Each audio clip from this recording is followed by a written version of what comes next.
Well, all right, we are continuing with the next talk, and that's actually a very brief talk, From Laboratory to Application Trivia Matter. That's the title. The chasm between research and industrial application is certainly an issue, ladies and gentlemen, and messengers between the many worlds involved play an important role in quantum computing. That says, at least Professor Wolfgang Mauerer, he's senior key expert and certainly one of the key people in quantum technology research at his company, Siemens. Wolfgang, looking forward to your brief talk. Welcome, the floor is yours. Yeah, thank you very much for the kind introduction and welcome everyone to my next 10 minutes of considerations on from lab to app, from laboratory to application, why trivia matter. Why did I pick this subject? I've been doing quantum information, I've been doing quantum computation for quite a while now. It's about 10 to 15 years. In multiple roles, both in academia and in industry. So I'm not just a senior key expert for Siemens, I also hold another role at the Technical University of Applied Sciences in Regensburg. And so the two aspects that come with quantum computing, research on the one hand, fundamental research, finding interesting things about quantum mechanics, finding new ways how to communicate, how to implement quantum cryptography systems, how to understand quantum electrodynamics are very dear to my heart, but I also know the product of I also know the role and the point of view of companies trying to build products up on that. And that is something that is certainly nothing that will work all by itself. We're now doing great efforts to realize the goal of bringing quantum technology into the real application.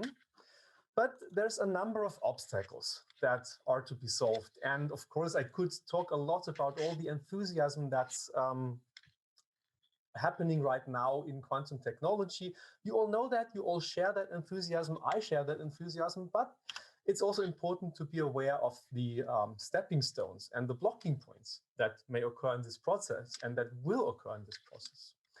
And the first very fundamental thing sounds completely obvious, but it's something that both sides in this endeavor will need to realize much better.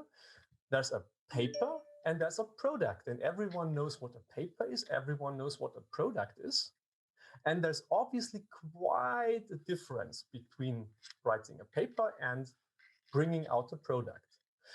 However, unfortunately, we still, to some extent, do ignore this very large difference, this very large chasm between papers and products. And that is something where, in my mind, in my opinion, research and industry will still need to come much closer together to solve this problem as a nation, as the European continent. And what can we do to bridge this chasm between these two worlds?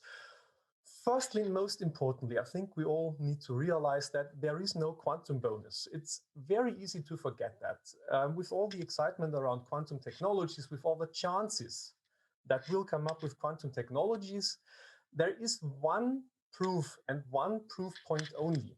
If quantum technology will succeed or not, it needs to provide a benefit that goes what we can do at the moment, that goes beyond what we can do with classical technology. Of course, everyone is aware that this point will not be tomorrow, it will not be the day after tomorrow, it will probably not be in 3 years. It will take, it's a marathon, as Professor Hauswirth said. And it's something that we will need to be willing to hold out, but we must, especially because it is a marathon, not forget that there are also other solutions that are possible. So you may be excited because you wrote this very exciting paper about this and that quantum effect, about this and that chance. And then you tell it to industry, and people do not immediately pick up or share your excitement, pick up what you've come up with. Always remember, there is no quantum bonus. We in industry need to solve problems, and we don't care if we solve our problems with many worlds, or if we solve our problems with a massively parallel computer, or if we solve our problems with anything else. We take what works, and we cannot give you a quantum bonus. Sometimes I wish we could, but we can't. It's also very important to understand that it's necessary to let go of what's gone. We have our strength, in German industry, and we have our weaknesses in German industry. And it's important to realistically consider where our weaknesses are.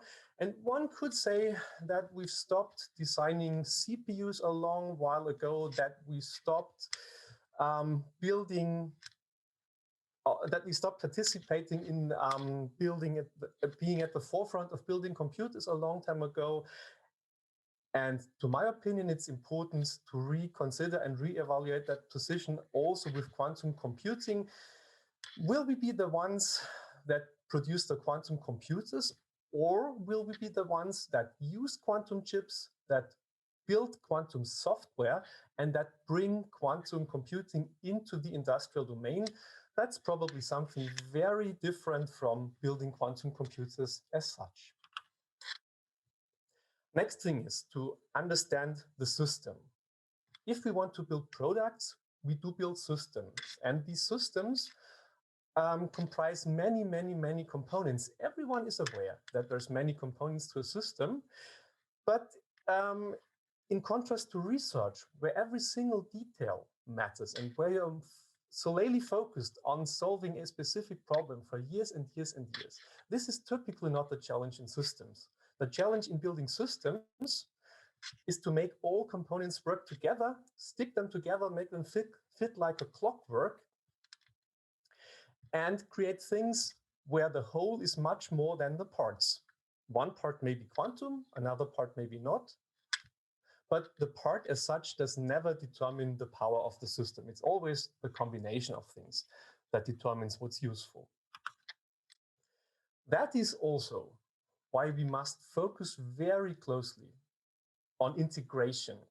Again, it's not the individual technology, the individual component that counts. And while there's a few examples of products that thrive on one single differentiating aspect, that thrive on one particular thing that they could do well, almost all the products that are successfully in a commercial market are successful because they join things together, they integrate very many individual pieces, and again, build a whole that's bigger than the individual elements. So what does that mean? All these points are nothing that either industry nor science alone can force. Science is not in the best ideal position to understand what's going into a system, to understand how these pieces, how these wheels turn together and fit together. And industry is often so busy with making these pieces fit that we sometimes just overlook that there's a new piece that could be brought into our system. We need someone to explain to us what new pieces are available, how these new pieces work at all. We need someone to educate us on the possibility of individual new components, but we also need these people that educate us and that join us in bringing these individual pieces together to understand that our problems are usually bigger than the individual piece. And that's a thing that none of us can solve alone, that science alone cannot solve, that industry cannot solve.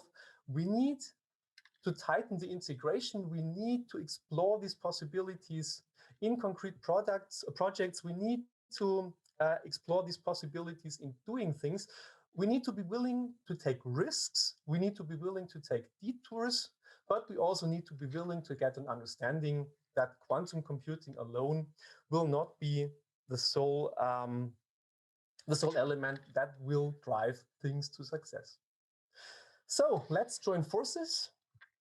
I'm really looking forward to these many projects that are upcoming in Germany that will tighten the integration between industry and research.